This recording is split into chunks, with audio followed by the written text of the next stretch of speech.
नमस्कार, किस्से, कहानियाँ और बहुत कुछ में आपका स्वागत है। दोस्तों, आज मैं आपको उन यादों में, उन लम्हों में ले जाऊँगा और उन यादों के झरोखों से एक ऐसे बुक डिपो की दास्तान सुनाऊँगा जिसने करीब 100 साल की यात्रा तय की। और ये यात्रा कब और कैसे शुरुआत हुई, मैं एक प्रयास कर रहा हूँ कि वह बुक डिपो आपको खुद सुनाए। तो चलिए सुनते हैं दास्तां एक बुक डिपो की। मैं ब्रिटिश बुक डिपो हूँ। वैसे तो मेरी यात्रा 1925 में मध्य प्रदेश के माहू से शुरू हुई थी, लेकिन लखनऊ से मेरा परिचय और जुड़ाव 1930 में हुआ। मुझ में किताबों की दुनिया बसती थी, पर आज अपनी किताब के पन्ने पलटता हूँ तो विश्वास नहीं आता है कि एक सदी का सफ़र जी आया हूँ। शहर के एक हिस्से में खड़े खड़े मैंने कई पीढ़ियों को आगे बढ़ते देखा है। उनके मिजाज का बदलाव देखा है, उनके शौक और जायके की तब्दीली देखी है। अलसाई राहों पर तांगों में जुते घोड़ों की टापें सुनी हैं, तो सड़कों पर दनदनाती दौड़ती भागती मोटर कारों का शोर भी सहा है। आज सब सपने सरीखा लगता है। 1925 में माहू में ईश्वर चंद और शांति प्रकाश कक्कड़ ने मिलकर अंग्रेजी किताबों की छोटी सी दुनिया सजाई थी। ब्रिटिश नाम इसलिए रखा क्योंकि अंग्रेजों की हुकूमत थी।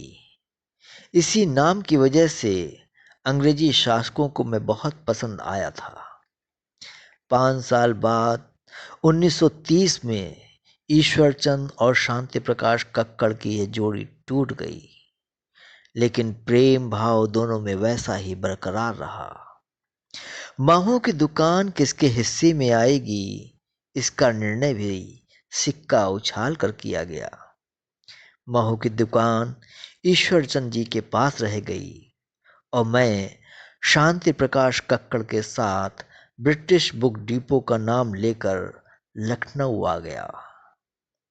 हजरतगंज में 1930 में एक दुकान से मेरी पहचान बनने लगी।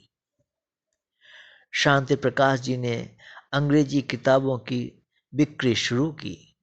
लोग आते थे और चाव से किताबें ले जाते थे। पुस्तक प्रेमियों का अच्छा खासा जमावड़ा लगा रहता था मेरे आंगन में। नेहरू परिवार की 3 पीढ़ियों का साक्षात्कार भी मेरे लिए एक यादगार पल था। जवाहरलाल नेहरू यहाँ किताबें खरीदने आए थे। इंदिरा गांधी भी बेटे राजीव और संजय के साथ आई थीं और किताबें खरीदी थीं। स्मृतियों की एक लंबी फहरिस्त है जिनमें न जाने कितनी हस्तियां आईं और किताबों के साथ मेरी याद अपने साथ ले गईं। बाद में उर्दू शायरी से लेकर हिंदी की किताबों का भंडार भी मेरे पास होने लगा। कई अंग्रेज हिंदी सीखने के लिए मेरी दुकान पर किताब खरीदने के लिए आने लगे थे। वक्त बदला, लोगों की जीवन शैली बदली। बिस्तर पर पढ़ते पढ़ते लोगों के सोने की आदत पीछे छूट गई और किताब की जगह मोबाइल ने ले ली। धीरे धीरे पुस्तक प्रेमियों की आमद भी मेरे यहाँ कम होने लगी। पाठक कम होते गए और मेरी परेशानी पर वक्त की लकीरें उभरने लगीं। मेरी दोपहर सुनसान और शामें नीरस होती चली गईं। शांति प्रकाश कक्कड़ की मृत्यु के बाद उनके बेटे सूरज कक्कड़ ने मेरी सेवा की। अप्रैल 3, 2023 तक वह दुकान पर बैठे, लेकिन 83 वर्ष की उम्र हो जाने पर और बेटियों के बाहर रहने के कारण अब वह मेरा उत्तरदायित्व संभालने में असमर्थ हैं।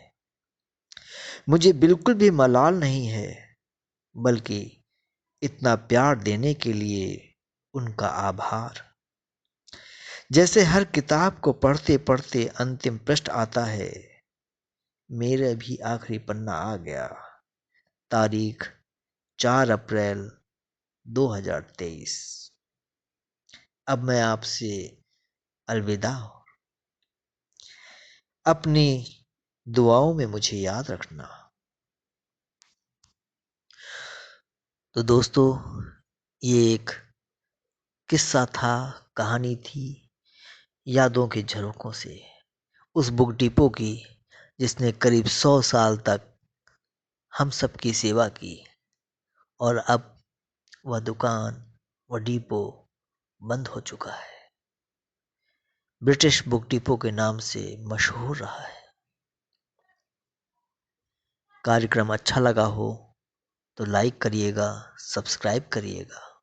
धन्यवाद।